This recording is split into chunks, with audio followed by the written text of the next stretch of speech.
Alright, it's Henry again, and this is my review of the 1:100 scale real type Zaku II. Okay, so this is the real type Zaku. I can't really say snap together because these aren't snap together kits. Just sort of straight assembled right out of the box. I've got yellow tape on a few spots, just holding them together because, like I said, these are cement together kits. So you've got three colors. You've got this dark green for the head and arms and legs. You've got sort of a brownish color for the torso, and then you've got some dark gray parts for the chest and the knees and the feet and the weapons. And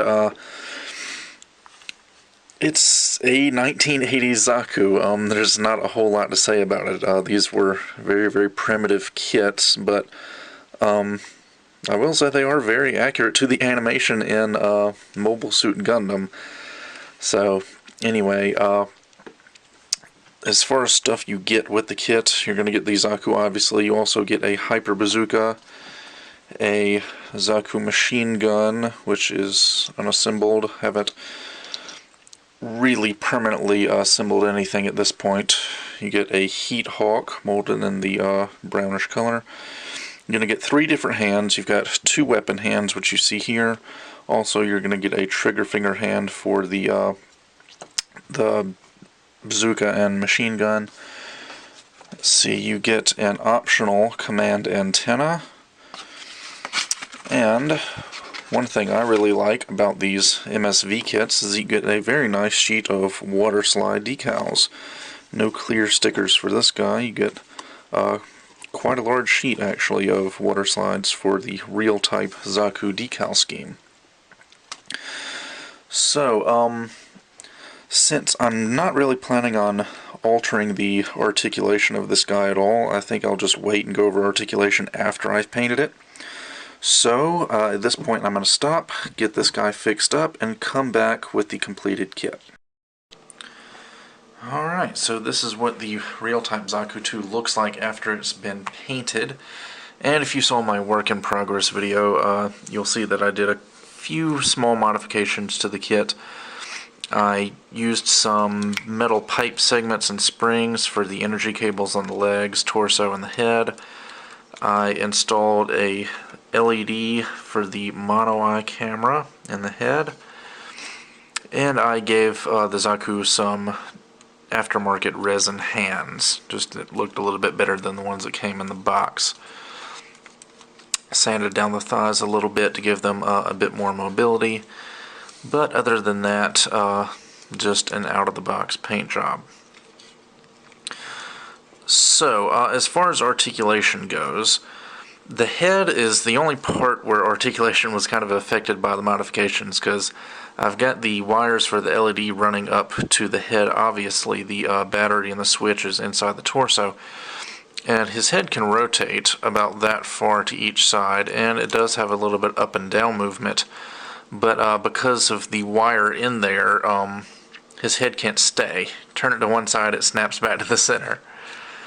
Go up, comes back down. Tilt down, comes back up. So his head is, you can move it, but when you let it go, it's pretty much just going to stay facing forward.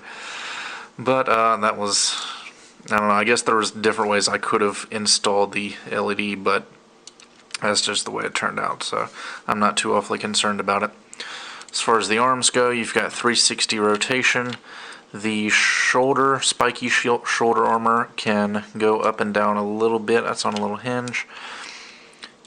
You've got out movement about that far for the arms. 360 below the shoulder. The elbow is going to give you not quite 90 degrees. And then the wrists are just pegged in, so you've got 360 there. Now, as far as the hips go, they have a kind of a peg and a swivel. They're not on ball joints, but the skirt armor on this kit is not movable at all. In fact, the whole torso is just two halves that you cement together, so your forward and back and out to the side movement for the hips is very, very limited. You're going to go about that far in either direction. You do have a little bit of rotation there. The knees bend about not quite 90 degrees. And then down here at the ankles, they don't have any rotation, but they do go forward about that far and back about that far. So not much in the way of articulation, but you got to remember this kit was made in like 1980. Alright, as far as accessories go, with the original kit, you get 3 hands. You get the 2 fists with holes in them, and then you get a trigger finger hand for either of the weapons. Like I said, I added some resin hands, so I've got 2 closed fists, I've got an open palm, and I've got 1 resin trigger finger hand that actually had the handle molded into the hand. I used that for the bazooka, and then just used the plastic trigger finger hand for the machine gun. And these are easy enough to swap out. As you can see, it's just pegged in there. And there you go. The machine gun originally has a little handle right here that moves. It's supposed to, swivel back and forth. But it's honestly such a small, fragile little joint, and I'm not even really going to use it anyway. So I just cemented that handle in place. So it's just one big unmoving machine gun. It looks very nice though. Very, very good looking machine gun. I did add a little clear pink lens there for the scope. Also get a bazooka, which has rotation at the center so the handle can come out to the side. Again, scope, and again I added a little clear pink lens. And just peg that in. And you've got your Zaku bazooka there. One last accessory that the kit comes with is, of course, a heat hawk. Now, you're obviously going to need one of these hands to hold it. So that'll go in like so. And it has a small little peg, kind of a square-shaped peg on the side there. And it has a hole in the side skirt, so you can just put that in there and store it on the side skirt. Now, as far as my LED modification goes, I guess I'll show you where the switch is. The backpack will pull out and sort of swing down. It's still connected via these energy cables on the torso.